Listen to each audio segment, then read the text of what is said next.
স্কুলে সিঁদুর কাণ্ডে তোলপাড় গোটা চত্বর। 4 পড়ুয়াকে সাময়িক বহিষ্কার। দক্ষিণ দিনাজপুরের গঙ্গারামপুর ব্লকের নয়াবাজার উচ্চ বিদ্যালয়ে স্কুল পোশাকে কয়েকজন পড়ুয়া একটি ভাইরাল ভিডিওকে ঘিরে বিতর্ক ছড়িয়েছে।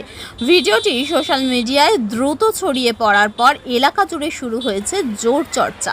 ঘটনার জেরে বিদ্যালয় কর্তৃপক্ষ 4 পড়ুয়াকে সাময়িকভাবে বহিষ্কারের সিদ্ধান্ত নিয়েছে। তবে উল্লেখ্য, সোশ্যাল মিডিয়ায় ছড়িয়ে পড়া ভাইরাল ভিডিওটির সত্যতা স্বাধীনভাবে যাচাই করেনি আমাদের সমাজ মাধ্যম। ঘটনার তদন্ত ও স্কুল কর্তৃপক্ষের পরবর্তী পদক্ষেপের দিকে নজর রয়েছে অভিভাবক ও স্থানীয়দের। প্রথমে আমি বলি, ওটা সিঁদুর ছিল না, ওটা রং ছিল।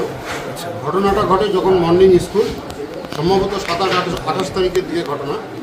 আমরা জানতে পারি 30 তারিখ মর্নিংয়ে জানার পরে আমরা গার্জেন এবং ছাত্রদের নিয়ে বসি, তাতে করে ভিডিওটা আমি দেখি। তারপরে আমরা ছাত্রদেরকে বলি যে তোরা কোথায় কোথায় পাঠিয়েছিস। তারা বলে যে কিছু কিছু জায়গায় পাঠিয়েছি। তাদেরকে আমরা বলি যে তোরা যেখানে যেখানে পাঠিয়েছিস খুব শীঘ্রই তোরা এটাকে ডিলিট করার ব্যবস্থা করছিস। তারা কথা দেয় যে তারা ডিলিট করে দেবে এক দিনের মধ্যে। এবং আমরা মাস্টারমশাই যারা বসছিলাম তারা সর্বসম্মতভাবে আমরা সিদ্ধান্তে আসি যে তারা ক্লাস 11 রেজিস্ট্রেশন চলছে, তাদের রেজিস্ট্রেশনটা হয়ে গেছে। সেপ্টেম্বরে তাদের প্রথম সামেটিভ পরীক্ষা, প্রথম সেমিস্টার।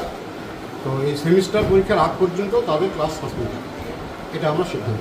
কাল রাত্রিবেলা যখন 9টার পরে আমি দেখতে পেলাম যে ওই নয়াবাজার উচ্চ বিদ্যালয় হিসেবে যে ভিডিওটা ভাইরাল হয়েছে, ঠিক আছে, ওটা হচ্ছে মর্নিংয়ের টাইমে করেছিল আর কি। তো ওদেরকে সাসপেন্ড করা হলো। 3টে ছেলে ছিল, একটা মেয়ে ছিল ক্লাস 7 পড়ে। ওরা হচ্ছে একটা ভিডিও করতে চাইছিল, মানে এখন যে সমস্ত ফেসবুকে ভিডিও হয়, একটা আবির টাবির দিয়ে সমস্ত ভিডিও। তো যাই হোক, ওটা মাস্টারদের হাতে আসার পরে ওরা হচ্ছে ছেলে 3টেকে রাস্ট্রিকেট করা হলো 3 মাস। আর মেয়েটিকে আজকে আমরা তখন আমার সমস্ত প্রাক্তন স্টুডেন্টদেরকে যারা আমরা স্কুলে পড়েছি, ঠিক আছে, আমরা স্কুলকে তো একটা মন্দির হিসেবে আমরা মানি। প্লাস কালকে আমাকে বিভিন্ন জায়গা থেকে ফোন আসছে যে ভাই কিংবা বন্ধু, ঠিক আছে, স্কুলটা একটু দেখ। আমাদের স্কুলে তো যতই ছোটো হোক কিংবা একটা গ্রামের স্কুল হোক, ঠিক আছে, কিন্তু স্কুলটার প্রচুর নাম আছে, ঠিক আছে। আজকে বিভিন্ন স্কুলে হোক, যেখানে হোক, যা খুশি তাই হয়েছে, কিন্তু আমাদের নয়াবাজার স্কুলে আজ পর্যন্ত কোনো সময়ের জন্য এরকম একটা বাজে কাজ, নোংরামো কাজ হয়নি। কিন্তু সেটা আমরা হতে দেবো না। যার জন্য আমি রাতে সবাইকে ফোন করে বলে দিই যে সবাই কালকে যাবো, দরকার বলে স্যারের সঙ্গে কথা বলবো।